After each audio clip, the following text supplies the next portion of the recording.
Bueno, vamos entonces a hablar sobre el capítulo 4 de Santiago. Nosotras ya lo hemos leído previamente, pero vamos a ir comentando algunos aspectos por ahí que a mí me llamaron la atención, ¿no? Cada uno cuando por ahí lo prepara y elabora el estudio, resalta lo que más le llega en ese momento, lo que Dios transmite. Y recién comentábamos esto, ¿no? Que el título que no es inspirado dice la amistad con el mundo, pero que en realidad todo el capítulo trata sobre la soberbia y la humildad, ¿no? Y siguiendo con el estudio que veníamos haciendo, nosotros al libro de Santiago le pusimos elegimos el texto que dice, si alguno dice que tiene fe, y esta fe se puede demostrar a través de una actitud humilde, ¿no? Y es lo que quiere Santiago hablar a estos hermanos, ¿sí? Animar, exhortar a los hermanos a ser humildes, ¿no? Pero lo llamativo es bastante duro el texto, porque va marcando ciertas actitudes que denotan la soberbia, es decir, en vez de hablar tanto de la parte a imitar, lo que él quiere mostrar, lo que no se está haciendo bien. Yo preparé para poder compartir y para poder visualizar también unas imágenes, ahí las voy a ir mostrando. Bueno, acá está la presentación, ¿sí? Si alguno dice que tiene fe, de Santiago 2:14. Y el texto elegido de este capítulo, para mí, fue el 4:10, que dice, humillaos delante del Señor y Él os exaltará, ¿sí? Muchas veces nosotras queremos ser exaltadas, pero nos cuesta humillarnos, ¿no? A todas en algún punto siempre en algo nos ha costado, ¿no? En distintos aspectos. Pero lo que dice su palabra es que si nosotras nos humillamos delante de Él en algún momento nos va a exaltar. Y siguiendo con la línea del estudio, dijimos, si alguno dice que tiene fe, esta fe se evidencia por la humildad, ¿no? Acá yo puse este cuadrito de esta mujer que dice, yo soy la mejor, ¿no? Y busqué en realidad por oposición, busqué el antónimo de humildad, que es soberbia, y que además está varias veces mencionada en el capítulo, y la definición de soberbia dice que es un sentimiento de superioridad frente a los demás, ¿sí? La persona que es soberbia piensa que es superior a los otros, y esto hace que tenga un trato distante o despreciativo de las demás personas, ¿sí? Por eso, bueno, justamente dice, Dios resiste a los soberbios y da gracia a los humildes en el versículo 6, ¿no es cierto? Así que una evidencia clara de la fe, de nuestra fe, debe ser una actitud humilde, ¿sí? ¿No? Una actitud humilde hacia los que nos rodean y hacia el Señor, obviamente, ¿no? Pero muchas veces ocurre que nuestra actitud no es de humildad, y a veces en algunos aspectos por ahí podemos, capaz que no, tal vez no sea la realidad tuya, pero a veces puede ser que nos sintamos superiores, ¿no? Y que provoquemos este trato distante o despreciativo hacia los demás, ¿no? Y qué contraste, pensaba yo cuando leía esto, en la definición, pensaba, qué contraste con lo que habíamos estudiado en Filipenses 2, ¿no?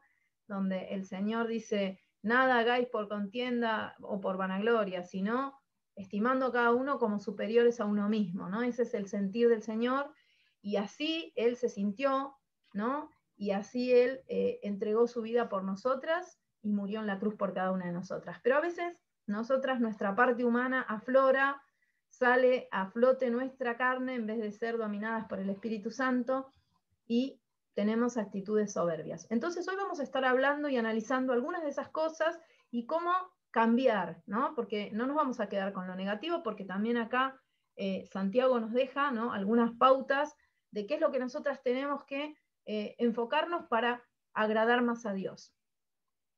Bien, vamos a mirar entonces, seguimos visualizando. Bien, acá tenemos la definición entonces, ¿sí? Nos ponemos como esta señora en el cuadrito y pensamos que somos superiores, pero sabemos que delante de Dios no es así, y que Dios no hace acepción de personas, porque ya lo habíamos estudiado también en el capítulo 2 de Santiago, ¿sí? Y esta iglesia, no esta iglesia, sino estos hermanos a los cuales les escribe Santiago, evidentemente había problemas con esta cuestión de que algunos, por causa de que tenían riquezas o otros motivos, se sentían superiores o se aprovechaban de la situación de otros, ¿sí? Y esto es algo que Dios no aprueba. Bien, acá tenemos una mujer soberbia y hay marcadas algunas acciones de la mujer que es soberbia, ¿sí? Yo marqué algunas que las saqué acá de los versículos, ¿no? Y me gustó la cara de esta mujer así como que parece que nos mira con aire de superioridad. Dice, o marqué que la mujer que es soberbia provoca guerras y pleitos. Ahora lo vamos a buscar en los versículos. También es una mujer que tiene en su corazón codicia, o que codicia cosas de otros y envidia, ¿sí? Que pide a Dios, pero muchas veces pide mal, que ama al mundo, porque dice que adultera con el mundo, ahora vamos a explicar qué significa eso.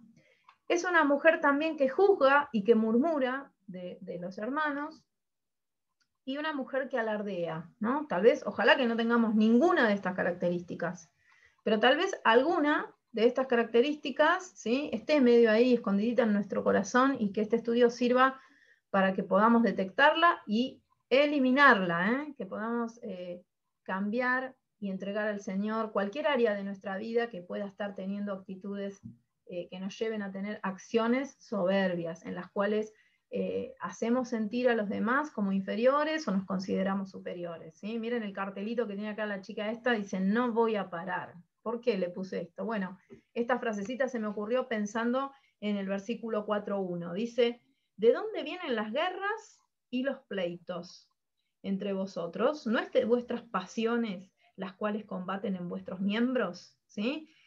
El perfil de la mujer o de la persona soberbia, ¿sí?, es alguien que está constantemente con este sentimiento o esta motivación de generar guerras, ¿no? Guerras. Buscaba ahí esta palabra guerras y habla de batallas, de una batalla en sí más que una guerra, ¿no? Y estos pleitos donde sí hay discusiones, hay conflictos, hay confrontaciones, ¿sí? Pero que estas confrontaciones, el problema es que vienen de las pasiones, ¿no? Y que están en los miembros, ¿sí?, del interior. ¿Se acuerdan que el viernes pasado habíamos estado hablando justamente de la lengua, del control de la lengua, de una palabra que puede encender una chispa y incendiar un bosque con una chispa, ¿no? Y comparaba nuestra lengua, nuestras palabras, y muchas veces lo que cuesta es controlar, ¿no?, lo que decimos, ¿sí? Y eso puede producir, como dice acá, por una pequeña palabra desubicada, podemos llegar a generar una guerra, podemos generar pleitos, porque no nos contenemos y entonces salen todas esas cosas que están ahí adentro, confrontando dentro de nuestra vida, ¿no? Y esa energía como el caballo que no tenía freno y que salía hacia afuera. Pero además, fíjense otra característica de la persona o de la mujer soberbia que está en el versículo 2, dice codiciar y no tiene, ¿sí? Matáis y ardéis de envidia, ¿sí? Codiciar es cuando vemos algo en el otro que no tenemos y nuestro deseo o nuestra motivación es tener eso, ¿no? El problema es que muchas veces, ¿no?, la codicia y la envidia, obviamente que la codicia y la envidia no son buenas, pero muchas veces la codicia y la envidia están enfocadas a cualidades del otro, a condiciones personales que tiene el otro, y también eso revela que nosotras no somos humildes para aceptarnos como somos y que entender que Dios tiene un propósito en la forma en que somos, ¿no?, y cómo nos hizo, ¿no? Entonces, muchas veces codiciamos la forma que tiene de hablar ella, la que tiene de moverse, la simpatía de la otra, y no entendemos que Dios nos diseñó, nos hizo especiales con un propósito. Y eso nos hace, ¿no?, tener codicia, querer ser como la otra, querer ser mejor que la otra, imitar pero con una malicia, no con el afán de tomar un buen ejemplo. Y eso no es de bendición, y es más, genera, como decía acá, guerras, ¿sí? ¿Por qué? Porque acá miren, fíjense el deseo de esta persona. Codiciáis y no tenéis, matáis, ardéis de envidia. Es como que esta persona está consumida por ese deseo, por ese afán de ser como, ¿no es cierto? Dice, y no tenéis lo que deseáis porque no pedís, ¿no? Muchas veces puede ser que eso que envidiamos pueda ser algo bueno, pero la envidia está de más, ¿no es cierto? Y eso revela una inseguridad en nuestro corazón. Pero también muchas veces pedimos mal, dice el versículo 3. ¿Por qué? Porque pedimos cosas que sabemos que Dios no aprueba y que son para gastar en nuestros deleites, ¿sí? Entonces, eso no nos hace bien, ¿no? Pedimos mal. Entonces acá hay otra actitud. Provoca guerras. Puse provoca porque realmente genera los conflictos esta mujer, ¿sí? Porque tiene mal las prioridades. Después vamos a ver cuáles son. Codicia, envidia, y no solamente esto, sino que pide mal, ¿no? Entonces esto también es otro motivo de soberbia. Pide mal y no recibe, ¿sí? ¿Por qué? Porque pide cosas para gastar en sus deleites. Y esto puede producir muchos conflictos, no solamente en la iglesia, sino en los hogares, ¿no? Las personas que son soberbias, ¿no? Pero fíjense, acá para mí está como la raíz de todo el conflicto. Fíjense el versículo que sigue, que es el 4, dice, oh almas adúlteras, ¿no sabéis que la amistad del mundo es enemistad contra Dios? Cualquiera, pues, que quiera ser amigo del mundo, se constituye enemigo de Dios. Fíjense, si nosotros hablamos de la palabra adulterio, adulterio es cuando una persona que está casada, ¿sí?, tiene relaciones íntimas con una persona fuera del matrimonio, ¿no? Una relación extramatrimonial. La idea de este versículo es que nosotras tenemos un compromiso con el Señor, ¿no es cierto? Entonces, si ese compromiso es un ida y vuelta, es una relación personal que tenemos con Dios, ¿sí? Pero si en esa relación personal que tenemos con Dios metemos a otra cosa, que en este caso es el mundo, y la ponemos al nivel y a la importancia en el lugar que tiene que tener Dios, estamos adulterando con Dios. Esa es la idea de lo que quiere transmitir el apóstol. Entonces, ¿qué pasa con esta mujer o con esta persona soberbia? Ama más al mundo que a Dios, ¿sí? Porque dice, la amistad del mundo es enemistad contra Dios, ¿sí? Entonces, y acá se refiere el mundo al sistema mundo, ¿sí? A querer ser como el mundo, a imitar las cosas del mundo, las actitudes del mundo, cuando Dios nos pide que seamos como extranjeras, como peregrinas, ¿no? Que nos abstengamos de los deseos carnales que batallan contra el alma. Hay un montón de versículos para fundamentar eso. Pero muchas veces queremos imitar la forma de vida, los parámetros que tiene el mundo, queremos acomodar la iglesia, ¿sí?, a lo que el mundo pide, y no es lo que Dios quiere, ¿no? Entonces, las prioridades empiezan a estar desordenadas, nuestra vida empieza a estar desordenada, porque en lugar de que Dios sea el que tenga el primer lugar en nuestra vida, el que está manejando nuestra vida, ¿sí?, o en nuestra vida, estamos amando más al mundo que a Dios. Dice, cualquiera entonces que quiera ser amigo del mundo se constituye enemigo de Dios, ¿sí? Si nosotras amamos más al mundo que a Dios, entonces somos enemigas. Con Dios no hay medias tintas, ¿sí? No podemos estar en un punto intermedio. O consagramos nuestra vida o no consagramos nuestra vida a Dios, ¿no es cierto? Así que Santiago está hablando, ¿sí?, con mucha, digamos, es muy dura la palabra que está diciendo, pero es real y tiene que despertarnos a cada una de nosotras, ¿no? Dice, o pensáis que la escritura dice en vano, el espíritu que ha hecho morar a vosotros nos anhela celosamente. Él nos anhela celosamente, quiere que seamos, ¿sí?, que estemos consagradas a Él. Y después puse, bueno, ama al mundo, juzga y murmura. Fíjense el versículo 11, dice, hermanos, no murmuréis los unos de los otros. El que murmura del hermano y juzga a su hermano, está murmurando de la ley y juzga la ley. Y acá es muy claro lo que quiere decir, ¿no? Muchas veces cuando tenemos soberbia, o las personas que son soberbias, se ponen en el rol de juez, ¿sí?, y empiezan a juzgar y a emitir juicio, cuando esto solamente le corresponde a Dios. Entonces, la soberbia, fíjense a qué punto te puede llevar a que te sientas superior, no solamente al prójimo, al que está alrededor tuyo, sino que te pones en el rol de juez. Y el rol de juez únicamente le corresponde a Dios. Por eso, la murmuración, ¿no?, es un pecado que hace mucho daño en las iglesias. Porque si nosotras fuéramos humildes y vemos algo que deberíamos hablar con la hermana, deberíamos ir y hablar personalmente, ¿no? Para edificar, no para destruir. Pero la murmuración es pecado porque la murmuración se hace en ausencia de la persona de la cual uno está hablando y demás. Entonces, esta es otra característica de la persona soberbia, ¿sí? El juzgar, el ponerse en el rol de Dios y murmurar de los hermanos. Pero acá en el versículo 12 es muy tajante lo que dice Santiago. Dice, uno solo es el dador de la ley, el que puede salvar y perder. Pero tú, ¿quién eres para que juzgues a otro? ¿Sí? Fíjense qué pregunta, ¿quién eres? ¿No? ¿Podemos ponernos en el rol de Dios? No, no podemos ponernos en el rol de Dios. Y por último, aparece el pasaje que es bastante conocido, ¿no? Y empieza a contar acerca de los planes que tiene esta persona, ¿sí? Que voy a ir, que voy a hacer esto, que voy a ganar, que voy a mañana hacer esto, hacer el otro, pero evidentemente la persona soberbia hace sus planes dejando de lado a Dios, ¿sí? O no poniendo a Dios en primer lugar. Entonces, ¿qué es lo que ocurre con esta persona? Y sí, planifica, piensa, dice todo lo que va a hacer, ¿sí? Pero fíjense lo que aparece acá en el 15, dice, en lugar de lo cual deberíais decir, si el Señor quiere, viviremos y haremos esto o aquello, ¿sí? Entonces, aquellas personas que tienen soberbia no incluyen a Dios en sus planes, ¿sí? Y entonces evidentemente se sienten sin la necesidad de ser guiadas y orientadas por Dios. Dice, pero ahora os jactáis en vuestra soberbia.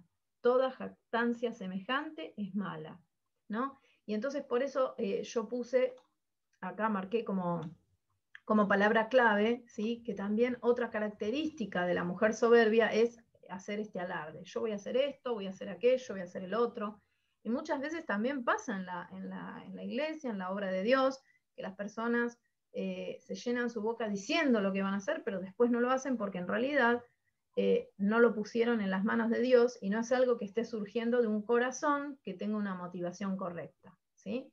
Así que acá marcamos algunas de las acciones, ¿sí? De la mujer soberbia. Y lamentablemente todas estas acciones, tanto en el hogar como con los seres queridos o en la iglesia, provocan, ¿sí? Conflictos, ¿no? Provocan momentos difíciles, tristeza, ¿sí? Situaciones desagradables. Por eso Dios nos llama a que no seamos soberbias, porque si decimos que tenemos fe, tenemos que ser humildes. Bien, acá vamos a marcar las prioridades de la mujer soberbia. Y acá fíjense que le agregué como un decorado a esta misma mujer que estaba en la otra imagen, ¿sí? Le puse un casco romano y una espada romana. ¿Por qué? Porque fíjense, acá hay un versículo clave que es el que dice, Dios resiste a los soberbios y da gracia a los humildes. El 6 dice, pero Él da mayor gracia. Por esto dice, Dios resiste a los soberbios y da gracia a los humildes. Este pasaje también tiene muchos términos militares, ¿sí? Porque habla de las guerras, ¿sí? Habla de matar, habla de varias cosas que son términos específicos usados para lo militar. Y cuando dice Dios resiste a los soberbios, esa palabra resiste es una palabra clave, porque cuando hacen, digamos, la traducción, la idea de esa palabra es que Dios emprende una batalla armada contra aquellos que son soberbios. Si nosotras somos soberbias, Dios emprende una batalla armada contra nosotras, ¿no? Así que esta mujer que es soberbia, ¿sí? Tiene que prepararse porque va a tener que enfrentarse con Dios. ¿Quién de nosotras se atreve a enfrentarse en batalla con Dios? Creo que ninguna. Por eso tenemos que clamar al Señor para que nuestro corazón sea humilde, ¿sí? Pero dice, en contraposición, que da gracia a los humildes, ¿sí? Por eso Dios nos llama a ser humildes y como consecuencia de nuestra fe debe evidenciarse en nuestra vida una actitud humilde. Fíjense el desorden en las prioridades de esta mujer soberbia. Dice, el mundo está antes que Dios, que ya lo leímos en el versículo 4, ¿sí? Cualquiera, pues, que quiera ser amigo del mundo se constituye enemigo de Dios. Entonces tienen mal las prioridades. El mundo y el sistema mundo y lo que el mundo ofrece está antes que Dios, ¿sí? Después, en el versículo 5, dice el versículo 5, el espíritu que le ha hecho morar en nosotros nos anhela celosamente, ¿sí? Pero lamentablemente en la mujer soberbia la carne está antes que el Espíritu Santo, porque prefiere generar guerras, pleitos, murmurar, juzgar, que son todas cosas opuestas a lo que el fruto del Espíritu Santo produce en nuestra vida, ¿sí? Entonces sus prioridades están desordenadas, porque la carne está antes que lo que el Espíritu Santo quiere producir. Y por último, en el versículo 7, dice, someteos a Dios, resistid al diablo y él huirá de vosotros. Pero lamentablemente el lugar que se da al diablo en esta vida está antes que la victoria que tenemos en Cristo, ¿sí? Por eso Dios nos llama a ser mujeres humildes. Y si alguna de estas prioridades te está pasando, tenés que entregar al Señor esa área de tu vida para que Dios produzca humildad y para que Él esté en primer lugar antes que el mundo, para que el Espíritu Santo gobierne tu vida en lugar de la carne y para que tengas victoria en Cristo frente al diablo.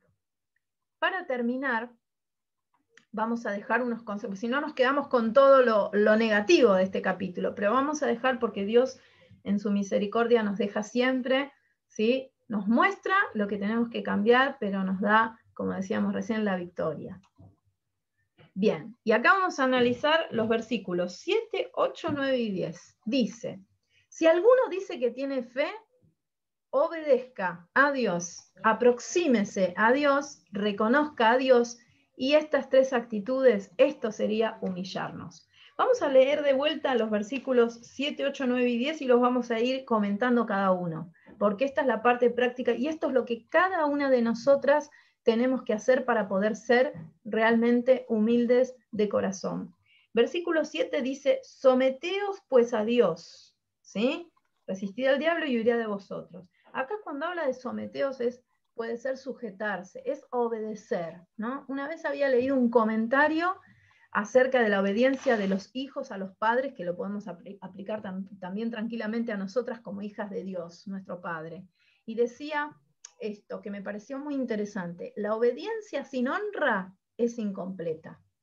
Muchas veces nosotras queremos obedecer a Dios por lo que ven los demás, pero en nuestro corazón hay rebeldía. La obediencia sin honra es incompleta, ¿no?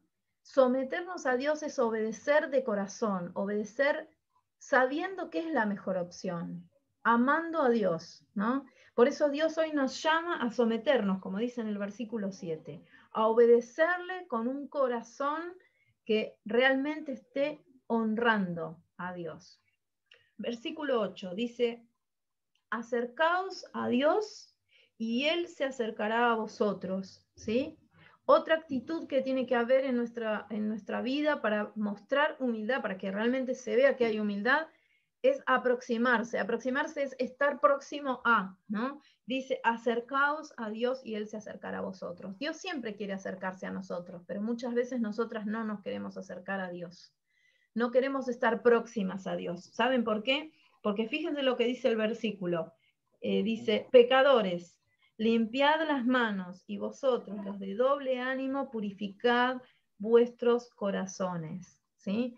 Muchas veces no queremos aproximarnos a Dios porque sabemos que nuestras manos no están limpias o que nuestra alma es de doble ánimo, como decía en el versículo, en el capítulo 1, ¿sí? El hombre de doble ánimo es inconstante en todos sus caminos y arrastrado de un lado a otro como la onda de mar. Si nosotras queremos que nuestra vida se refleje la humildad por haber creído en Cristo, tenemos que estar próximas a Dios, tenemos que acercarnos a Dios, ¿sí? Versículo 9, que este versículo parecía como difícil entenderlo, pero fíjense que es bastante sencillo y está todo conectado. Afligíos y lamentad y llorad. Vuestra risa se convierta en llanto y vuestro gozo en tristeza. ¿Saben qué significa todo este versículo? Que nosotras tenemos que reconocer delante de Dios nuestra miseria. ¿Qué quiere decir esto? Que delante de Dios, o sea, estamos paradas y vivas por su misericordia y por su gracia, ¿sí? Tenemos que reconocer nuestra situación. No podemos pensar que estamos en un nivel más alto que Dios, porque ese es el corazón del soberbio, ese es el corazón de la mujer soberbia. Tenemos que reconocer lo que somos delante de Él y darnos cuenta que por su gracia vivimos, existimos y nos sostenemos y nos sustenta.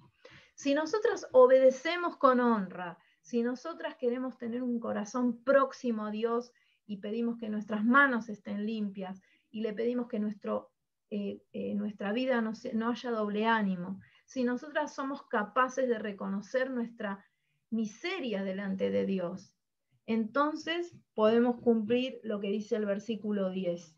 Humillaos delante del Señor y Él os exaltará. Si obedecemos con honra, si estamos cerca de Dios y nos buscamos cada día purificarnos y reconocemos nuestra condición delante de Dios, entonces ahí estamos siendo humildes. Esto es lo que, bueno, puso el Señor en mi corazón para compartir esta tarde, y el anhelo del Señor, y ojalá que sea el de cada una de nosotras, es que podamos realmente ser humildes, ¿sí? No como Santiago le tiene que hablar a estos hermanos que eran soberbios, ¿sí? Que ponían sus propios intereses, sus propias, digamos, sus propias, como dice acá, pasiones en primer lugar, que tenían al mundo por encima de Dios, ¿sí? Que tenían a la carne por encima del espíritu, que tenían al diablo por encima de las victorias que Cristo puede darnos, y por lo tanto, ¿sí? Ellos estaban por encima de todo eso y dejaban a Dios en un segundo plano. Que no sea así en nuestra vida, sino que realmente podamos ser humildes y mostrar que si decimos que tenemos fe, realmente esa fe está en nosotras. Vamos a orar para concluir.